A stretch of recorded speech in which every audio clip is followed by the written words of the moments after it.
Welcome to Energy Stew. This is Peter Roth, your host. And I'm inviting you again to tune in to this discussion and interview that we're going to have with our adventurer, who we've had on the show before, Ajayan Borys, about his book, Whispers of the Himalaya, and also his great adventures as a meditation teacher and meditation practitioner, and what it all means and what's happened. So, Ajayan, I'm so glad for you to be back on Energy Stew. Well, thank you, Peter. It's just wonderful to be here, and I appreciate your invite to come back. Well, this is an important understanding because so many people project what would happen to them if they really got into meditation, if they did what you did, even go up to the Himalayas and find a cave and meditate for months at a time. And what would life become? What would change? How self-realized can you be? Can you answer that? Well, that's a big question. And of course, it's going to be different for everybody. But one thing there's a lot of dimensions to this because first off, when you do a lot of meditation, it does have a profound effect on your physical body and therefore also on your mind and your mental outlook, your inner experience. So one thing meditation is great at, and if you do a lot at it, you'll really notice a huge change, is that you will get happier. And it's just like, because it affects the body in that way. It's like, if you, for instance, if you're depressed, there's a whole biochemistry that correlates with that. And that's why they know if they can, maybe try to synthetically adjust that biochemistry by giving you certain medications, that you won't feel so deeply depressed. So that's just an example of how biochemistry and the mind correlate. Well, when you do a lot of meditation in a retreat like this, the body flushes a lot of toxins. Different things are happening in your brain and your neurochemistry and biochemistry such that you're going to feel lighter, you're going to feel happier. It's like, and especially if you are in a long retreat like this and you take silence, that even adds a further dimension to it that just kind of turns on this internal light of happiness and joy. And so it's changing your whole biochemistry, it's changing your whole mental outlook. You become much happier and a sense of well-being. So that you can definitely achieve simply by taking a retreat. Even a weekend retreat, you can accomplish a lot of that. It's not necessary. So what happens when you do a longer retreat is just more stuff comes up. And as you know, if you read the book, you'll see a lot of that. It can even be induced by the situation. In my case, it was very cold living in that cave. You had to overcome the distaste for getting dirt in everything that you owned, for never being, fully clean, for, the fear of maybe scorpions crawling around your cave and beetles. And so it sort of evokes, it plays on different fears and triggers that you may have, little attachments to your normal comforts and pleasures.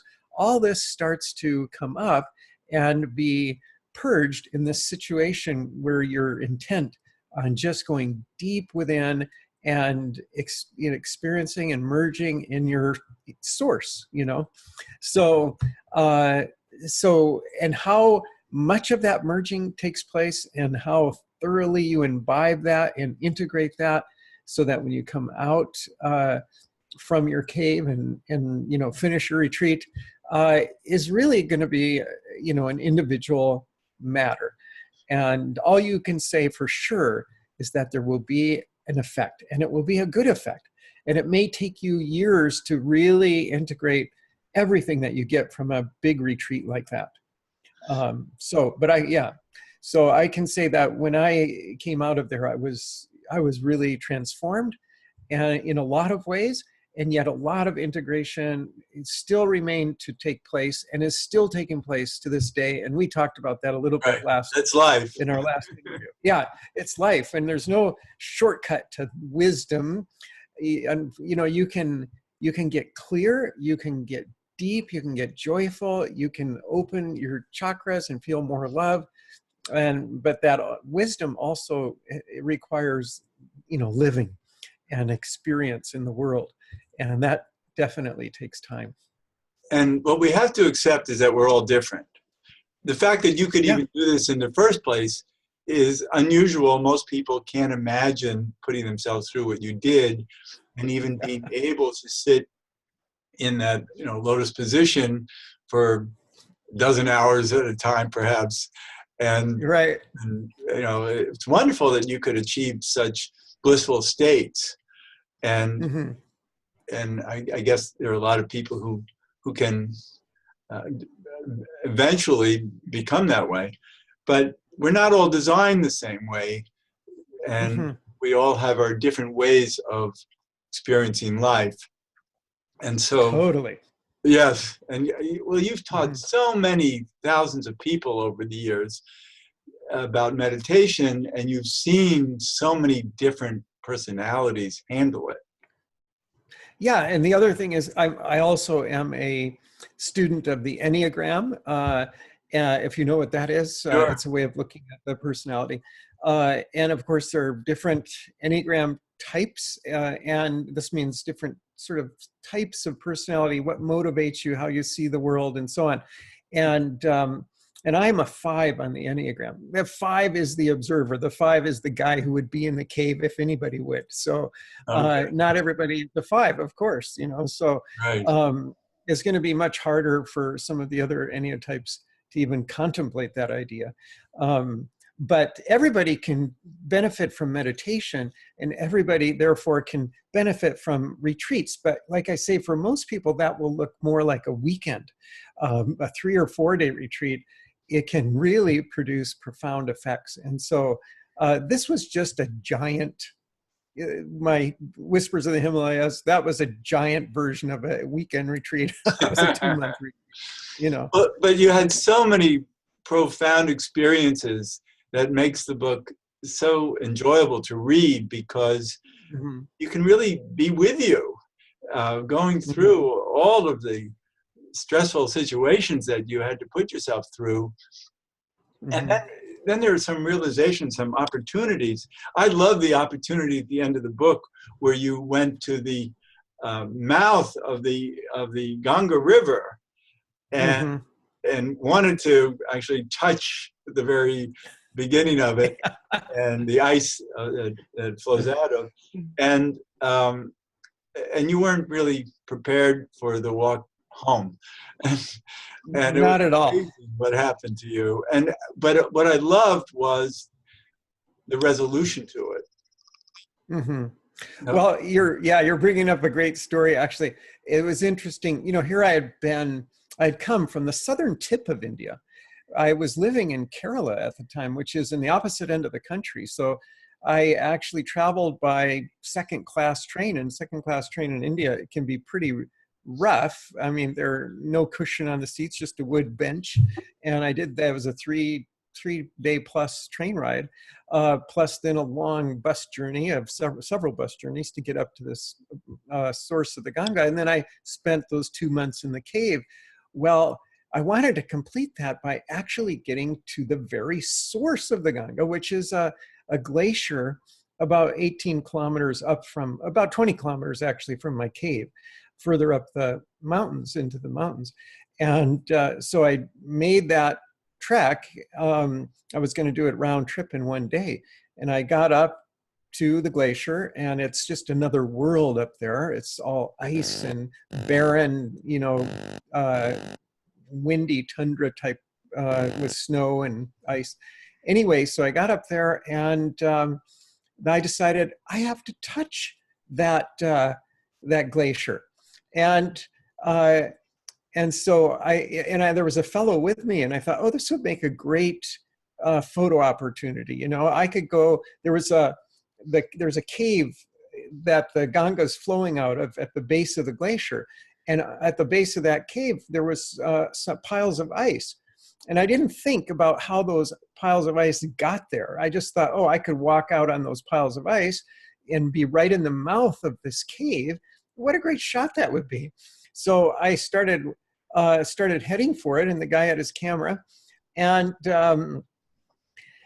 just as I was getting close to the thing, suddenly a huge chunk of ice, the size of like a 1 or 2 car garage, broke away from the top of the glacier and crashed down right where I was walking.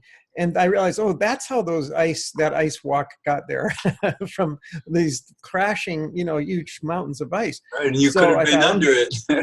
Right. So I thought, okay, scratch the walkway shot. And then I decided I still had to touch the glacier.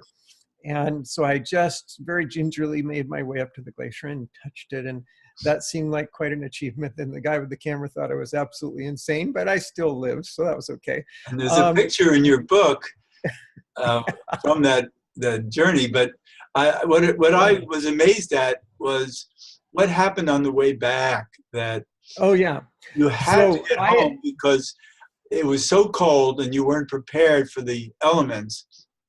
And and you also physically had some issue, right?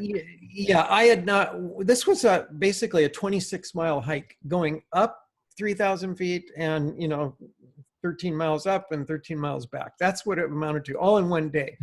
And I had prepared for this hike not by working out, not even by taking little daily treks, but rather by sitting in my cave in full lotus, like you say, 12 hours a day. And so my knees were not strong from having had them in that position all the time. My legs were sort of atrophied practically. And so by the time I got up there, I was really feeling it. That was 13 miles. That was really hard on me. And then it started to rain. And in the cold and in the stress on my legs, now my knees started to hurt. This sometimes happens to hikers when you're going down, the impact of walking down. And it became very extreme, such that every single step was literally as if somebody was driving a nail into your knee, in each of my knees, with each step. And that's not an exaggeration. That is exactly what it felt like. And I had to, and of course I had 13 miles to go. And every step was excruciating pain. And so this became it was the most difficult physical trial of pain I've ever experienced in my lifetime. And I couldn't keep up with my companion at that time. And so he became impatient because it was going to be getting dark soon. And here we were in the Himalayas in the cold and rain, and it'd be easy to get hypothermia and all that. We could not spend a night out there and live, probably. So this was important to keep going. But I could only go at a crawl, basically. And so I tried to do kind of a walking meditation. I invoked every god and goddess and saint and deity in every pantheon of every spiritual culture of the world, and nothing much was easing my pain. And finally, I did have an experience where the focus of a lot of my meditation is on the formless, infinite self, Brahman. And so I started to repeat a common Mahavakya, they're called. It's just a succinct phrase that succinctly expresses the most profound truth, which is, I am Brahman, and all this is Brahman. And as I was coming down and saying that, and because of the intensity with which I was feeling this pain, and it was kind of propelling my mind in this direction, I soon started to feel this amazing bubble of grace. It was literally like I was almost walking in a bubble of light, and even to the extent of almost being carried down the mountain in this bubble of light. And I found that even though my knees were still hurting, I could walk much faster. And then the pain started to turn into a blissful feeling. And I overtook my friend finally, who had been, had really gotten quite a ways ahead of me. And then finally, for the last part of it, we walked together. And the interesting thing is, it had turned dark, so we were walking in the dark, and we each had a flashlight. And I had just put new batteries in my flashlight, but they were batteries that you bought in India, which means you just have to cross your fingers and hope they work. Actually, and after a short order, they did go out altogether. And so, I mean, those brand new batteries, they were just gone, no light whatsoever. And then we got a little further, and my friend's batteries went dead as well. And so we now found ourselves maybe just a mile or so from my cave, and without any light in a pitch black forest. And so that was another thing. And maybe I shouldn't say a spoiler. I'll let you read the book and find out how that turns out. I read the book, and you made it. You read the book. We did make it. We did make it. I loved it, and all the adventures in it. But I was so fascinated by this bubble of grace that you found. Mm-hmm. And I think that is really important for people to believe that they can create that. Yeah, true. And it completely surprised me. I mean, literally nothing up to that moment had worked in this intense pain. And still, and there's all kinds of little interesting aspects to this. As we were coming down, I had seen people get donkeys, other people had donkeys. I was really seriously thinking of getting a donkey, but I really couldn't at that point. There was no way. Plus, I was kind of shamed by these porters who were carrying stuff up to sort of little camps further up the mountain. And they would be carrying on their head and on their back, just whole cartons of pop bottles. I don't know, they'd be carrying like 80 or 100 pop bottles. It's amazing what they carry. I know. Exactly. And then big jugs of whatever water, or I don't know. I always think about them when I'm coming home from a shopping trip. I'm in New York City and I go by foot and I use a backpack, and often it has 40 or 50 pounds in it. And, and I'm thinking, this is nothing compared to these guys. I know, they're just amazing.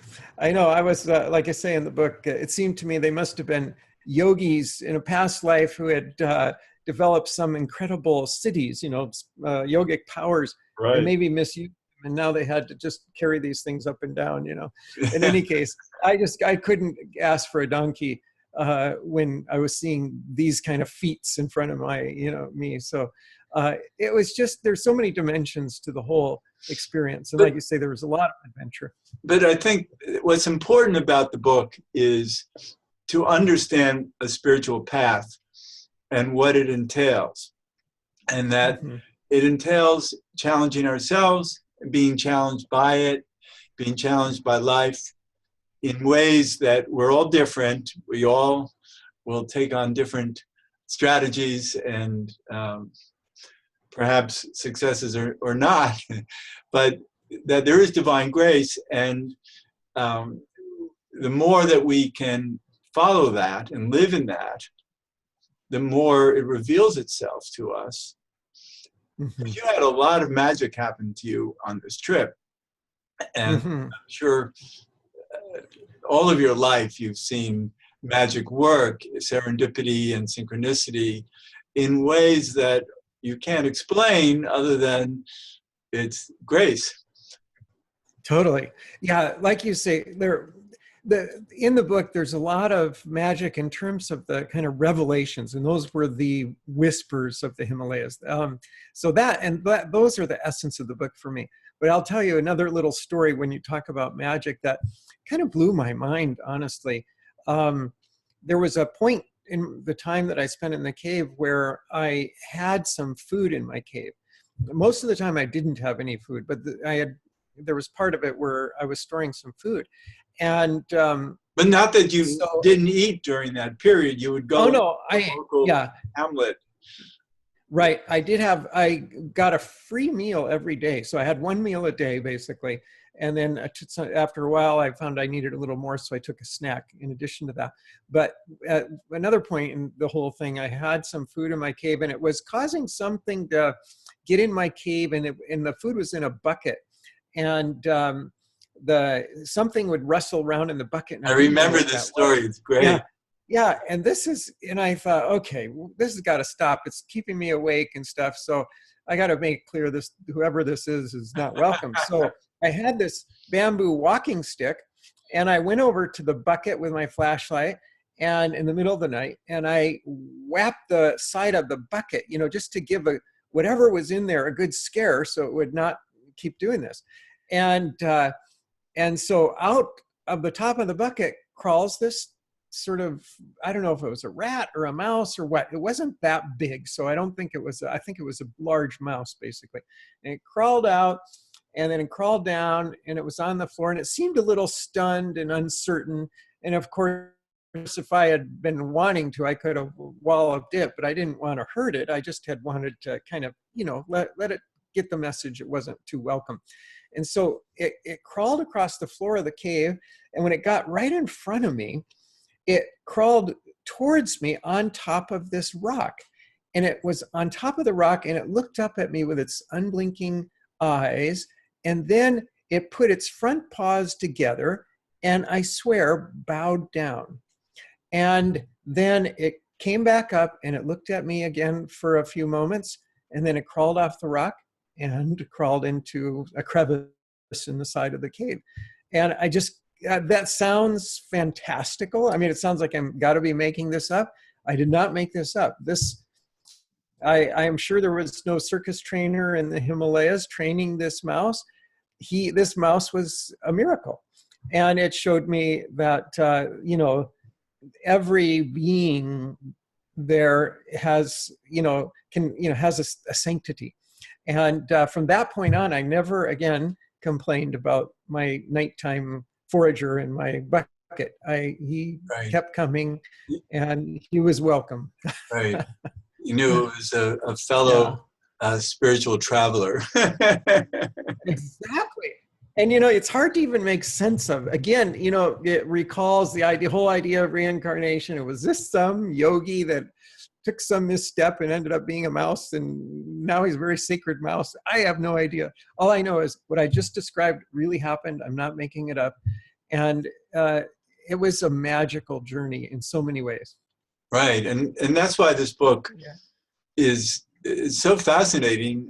I'm sure that a lot of people will feel the way I do about it, because it draws us to what our own potential could be. Not that I'm thinking of doing any of that, but just on an understanding of who we truly are when we allow ourselves, to discover more of our oneness and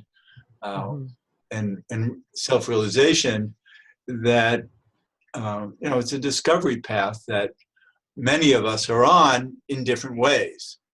And I have my way of doing it that I'm very happy with, and so I'm very grateful that I can speak with you and really appreciate the richness of what you're doing and why, and honor that so much, because it's a special purpose you have to inform all of us about ourselves through your adventures. Beautifully put, Peter. I hope that's what it does. And, that's my purpose in writing the book. And that's my prayer, that people reading it get that inspiration, that it helps them in their path somehow. Right, exactly. And what I wanted to talk with you a lot about, and this half hour goes by so quickly. It's so much fun hearing what you have to say. And but I want to get deeper into the purpose of meditation um, you talked about that early in the show, Mm-hmm. but what it really accomplishes in terms of what our goals are in life,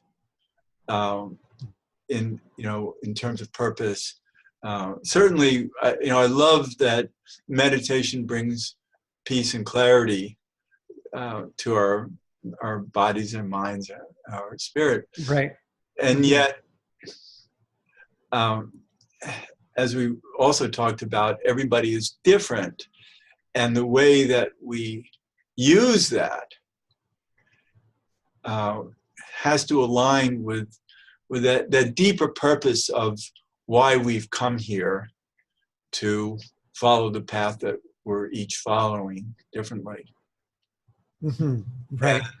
And, Yeah. Well, your question, kind of the answer is contained in it. And I know that right now is a time where a lot of people are finding their own kind of inner truth and mission and what gives them meaning in life. And they're not necessarily just accepting the idea that 9-to-5 jobs are all where it's at and that kind of thing. So a lot of people are searching for their meaning. So the first thing meditation can do is give you, connect you enough with yourself and give you the clarity that you start to feel your purpose, your dharma, and that is so important. I mean, there's nothing more important. That's why we're here as individuals, and it is your individual dharma. So connecting with your source, connecting with